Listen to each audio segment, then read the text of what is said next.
Assalamualaikum warahmatullahi wabarakatuh. Perkenalkan, saya Ratna Melinda Putri dari kelas analisis multivariat B dengan NPM 063. Di sini saya akan menjelaskan mengenai pengolahan data menggunakan Smart PLS 3.0 dengan judul yaitu pengaruh kompetensi dan reward terhadap kinerja pegawai dengan kepuasan kerja sebagai variabel intervening di Dinas Perhubungan Kabupaten Kediri. Nah, setelah itu kita langsung saja membuka Microsoft Excel. Di sini terdapat 4 indikator.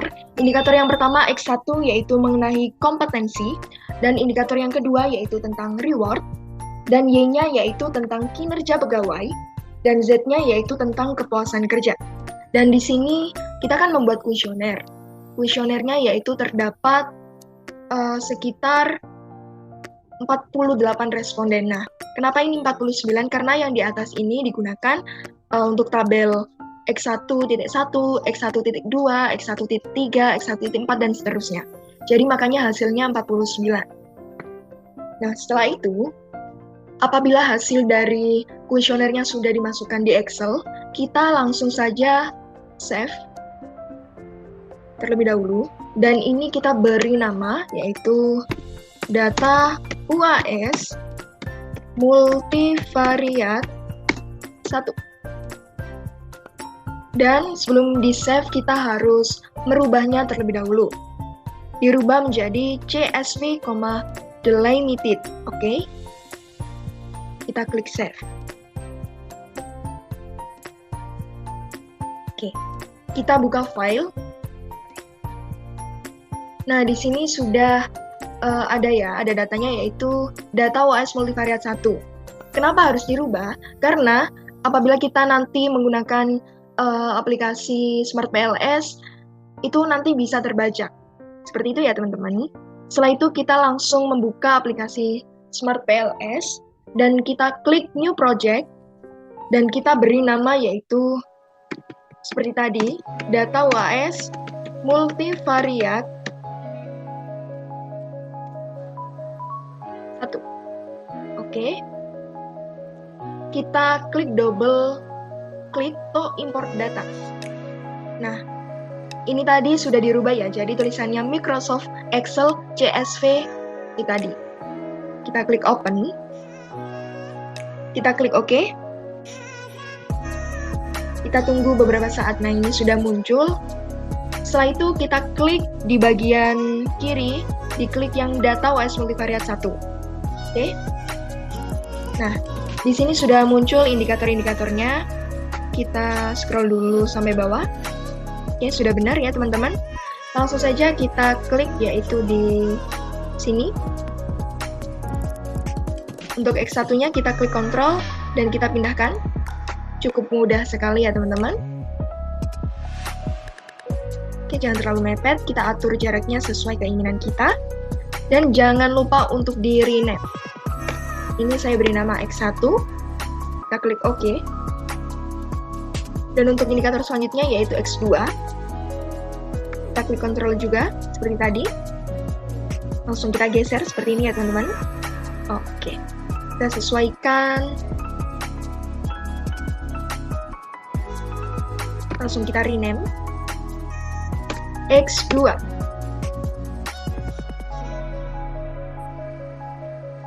Oke. Untuk selanjutnya yaitu yang bagian Y.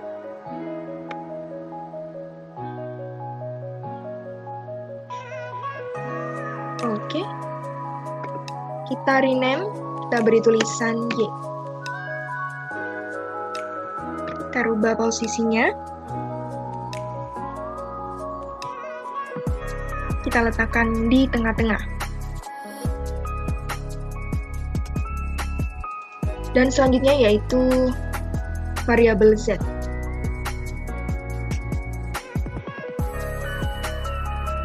Kita geser.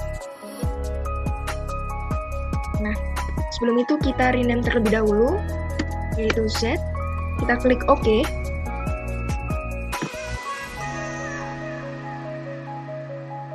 Untuk posisinya ini disesuaikan.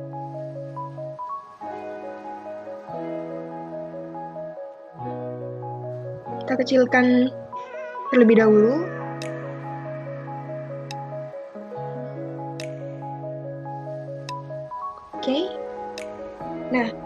Setelah sudah membentuk posisi seperti ini, bentar.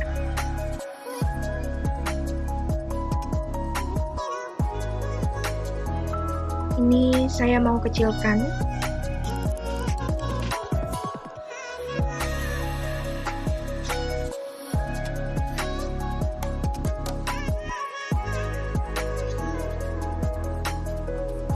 Nah, setelah sudah posisinya sudah seperti ini, kita sudah merubah X1-nya, kita sudah merubah tulisan X2, Y, dan Z-nya, kita langsung pilih di bagian connect.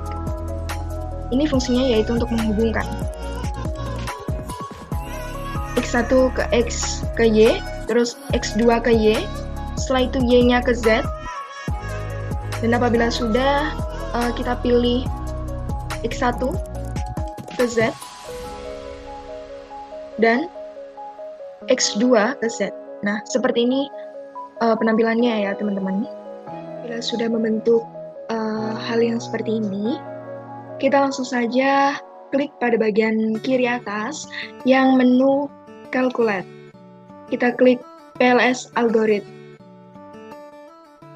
Kita tunggu beberapa saat, kita klik lagi Start Calculation.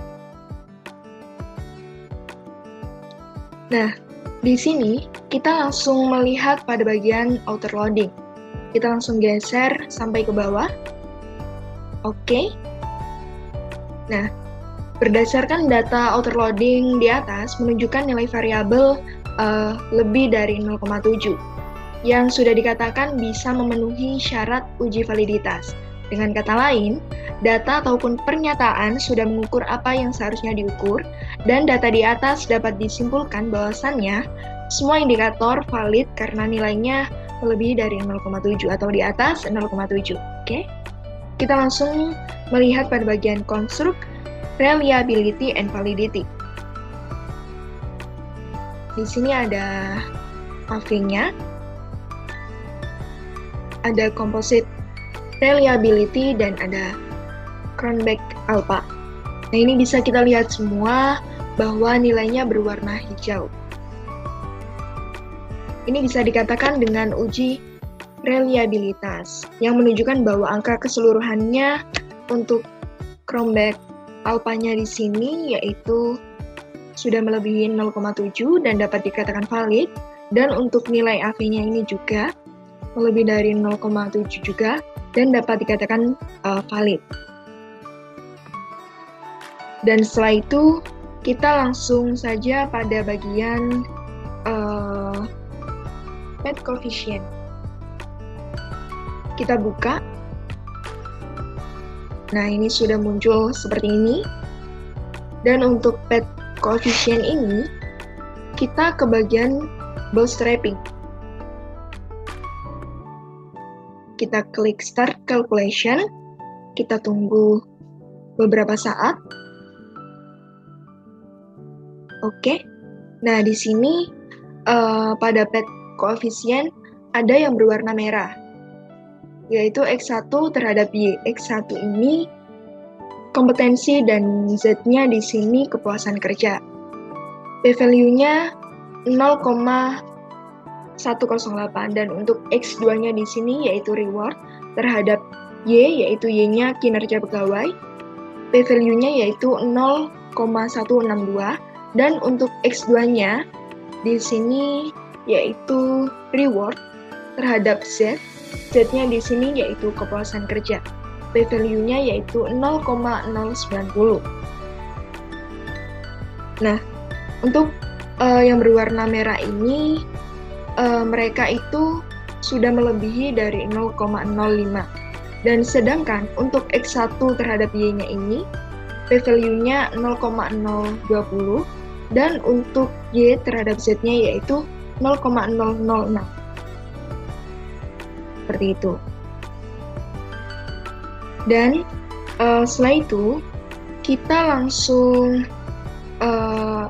melakukan uji pengaruh antar variabel. Ini tadi sudah diuji pada bagian PET coefficient. Dan selanjutnya kita langsung menguji pada bagian R square. F-square terlebih dahulu. Nah, di sini berdasarkan tabel F-square dapat diketahui bahwa reward X2-nya ini berpengaruh terhadap kinerja pegawai, yaitu Y, ini ya,